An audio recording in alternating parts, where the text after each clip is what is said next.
અંકલેશ્વર પાસેના national highway ઉપર airport સામે જય અંબે એસ્ટેટ ખાતે અગ્રવાલ પરિવાર દ્વારા ભવ્ય શ્રી શ્યામ મંદિરનું નિર્માણ કરવામાં આવી રહ્યું છે।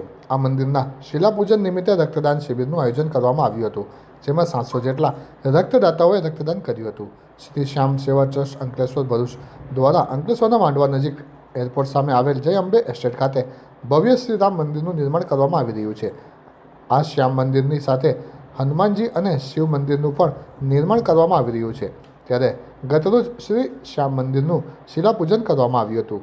આ શિલાપૂજનના પાવન અવસરે અંકલેશ્વરની કુમારપાળ ગાંધી બ્લડ બેંક અને સુરતની સમર્પણ બ્લડ બેંકના સહયોગથી રક્તદાન શિબિરનું આયોજન કરવામાં આવ્યું હતું, જેમાં શ્રી શ્યામ સેવા ટ્રસ્ટના હોદ્દેદારો અને સભ્યો સહિત અન્ય રક્તદાતાઓએ મળી 700 જેટલા રક્તદાતાઓએ રક્તદાન કરી 700 યુનિટ રક્ત એકત્ર કરવામાં આવ્યું હતું। આ પ્રસંગે અગ્રવાલ પરિવાર સહિતના આગેવાનો ઉપસ્થિત રહ્યા હતા। આ પ્રસંગે હાજર પત્રકાર મિત્રોનું ચૂંદડી ઓઢાડી સન્માન કરવામાં આવ્યું હતું।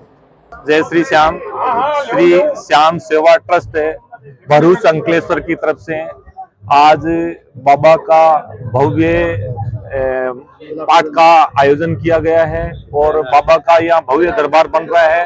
तो बीच में बाबा का दरबार, बाजू में हनुमान दादा और शिव दरबार का यहाँ भव्य मंदिर बन रहा है। उसका शिला पूजन और ब्लड डोनेशन कैंप की व्यवस्था की गई है। आज तो ब्लड डोनेशन की 700 यूनिट हैं। 2 बैंक के कुमारपाल और समर्पण सूरत से आई हुई है और ये अग्रवाल परिवार द्वारा हमारे को भूमि दान में दी गई है और सभी भक्तों ने मिलकर यहाँ बाबा का भव्य दरबार बना रहे हैं। तो हमारी बाबा से और सभी भक्तों से निवेदन है कि सबकी 70 छाया बाबा के ऊपर रहे। जय श्री श्याम।